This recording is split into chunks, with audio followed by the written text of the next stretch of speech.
Hello again, everyone. Welcome back to a quick lesson in organizational behavior at NSCC in the School of Business. Today, I want to take just a few minutes and just talk about something called an amygdala hijack.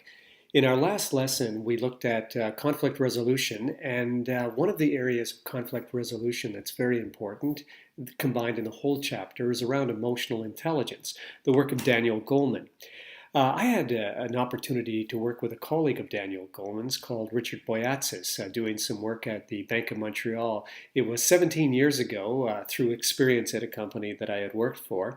We were training managers and leaders in the future of where banking and leadership would be headed at the Bank of Montreal. And one of the areas we focused on was emotional intelligence. And one of the areas that I was particularly interested in was an amygdala hijack. So I'm going to explain this to you and tell you how this works in your life and how it can benefit you in the workplace. An amygdala hijack is, well, first, let me explain what an amygdala is. At the base of your brain is your amygdala. It is the center of all emotion. People without an amygdala would not have empathy, would not have emotional intelligence. Popular movies like Silence of the Lambs love to portray the unemotional, detached, psychotic killer who has no amygdala, can't feel for his or her victims. Well, that's an extreme movie kind of case. But let's look at how it happens in the real world in your potential lives. This could have quite a significant effect. I always found it quite profound. The idea is that humans feel before they think. Why is that? Because from prehistoric times, our ancestors, they couldn't stop and think that something was about to attack them or eat them. They had to feel that flight-fight response. They had to be ready to move and they had to feel it. They couldn't think about it. By the time they thought about it, they would likely have been somebody's prey and have been eaten. So what happens is with an amygdala hijack is someone triggers you, and they trigger you by saying something to you, doing something to you that gets into the emotional side of your brain. You feel that anger, your frustration, whatever it might be. If you react, if you lash out immediately before you have any time to think, then you've experienced an amygdala hijack. You go from feeling an extreme emotion to reaction to saying or doing something you'd regret.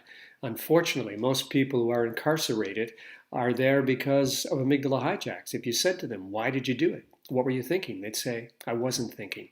I just reacted. Happens all the time. Sadly, it is not just domestic violence or any violence, but it is usually the case of an amygdala hijack. And there are many cases of young men who would say somebody bumped into them in a bar, they turned around, they punched him, he hit his head, he died, and then their life changes forever. And you'd say, why? And they'd say, there is no why. They were in a state of an amygdala hijack. They reacted too quickly. For you and I, that is generally not the case. What happens is we're in a situation where an employee, someone we care about, it could be someone we've worked with for a long time, could be somebody who works for us. They say or do something that triggers an emotion and we react far too quickly. We react in an amygdala hijack state, which means we're stuck in our feeling state. We react, we say something, which gets us into a lot of trouble. The Bank of Montreal identified an amygdala hijack. The lack of emotional control is how Daniel Goleman and Boyatzis would define it, is an inability to step aside, count, take some time, move from the cognitive or move from the feeling side of your brain, to the thinking side where you say, I think I'll take a few seconds here and think about this before I say or do anything. An amygdala hijack, somebody throws something, somebody swears, somebody yells. It's a very dangerous state to be in.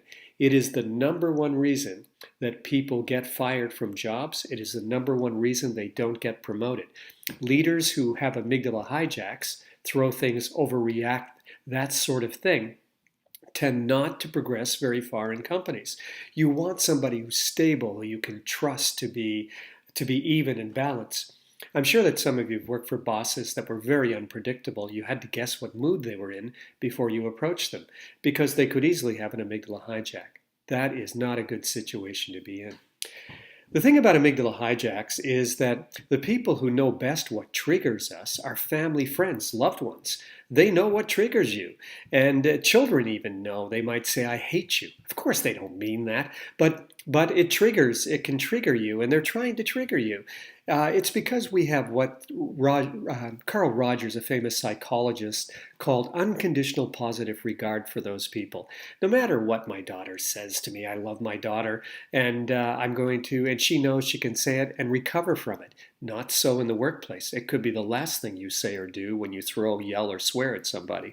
And remember, it's not the customer they fire when an amygdala hijack takes place. The thing about an amygdala hijack is if you can pause, breathe, step away, then you get the time to recover, move from the feeling side, the amygdala, to the cognitive side or the neocortex of your brain, where you think about this and you say, look, I'm just going to walk away, take a deep breath.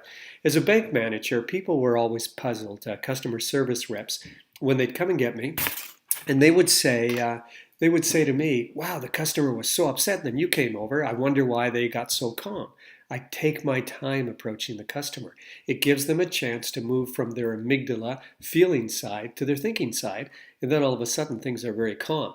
Professional athletes lose their careers over amygdala hijacks. Two hockey players go into the corner, something gets said, somebody gets spared, and all of a sudden somebody does something that ends their career. In the NFL, it happens all the time. There was a case just recently of a player who lost his career really over an amygdala hijack, an overreaction. Now, there are times when you want to be strong in your reactions, but it's better that you choose. An amygdala hijack means the other person has control over you. They have made you react. Who ever wants to live their life in that state? You don't want to be driven by your emotions. You want to have control over your emotions so that you can step away, think, and the key to avoiding an amygdala hijack is that simple. Take the time, get away from the confrontation, take the deep breath, think about it, then your reaction will be more measured. That's a lesson I wanted to share with you because I really do think it is one of the most valuable lessons I've learned in business and I teach in leadership courses. It's not in your textbook, even though emotional intelligence is there and references to Daniel Goleman. Let me conclude by showing you a little something here. Take a Heinz ketchup bottle, put it in an empty bag, of course. I don't know if you can see, but of course it's an empty bag. So I put the Heinz ketchup bottle in, just to show, so you can see that it is in there. Watch this. I think you'll enjoy this. Press really hard. Ready? And that's it, folks. You've gotten rid of your Heinz ketchup. Well, actually, you can restore it. I did tear the bag, but you can restore it. So, thank you for, whoops, I've lost you there for a second. Thank you for listening in. Just a little magic trick, just as interest. I hope you're not fast forwarding to the magic trick and are enjoying a little lesson on organizational behavior. Keep working hard and see you next time. Cheers.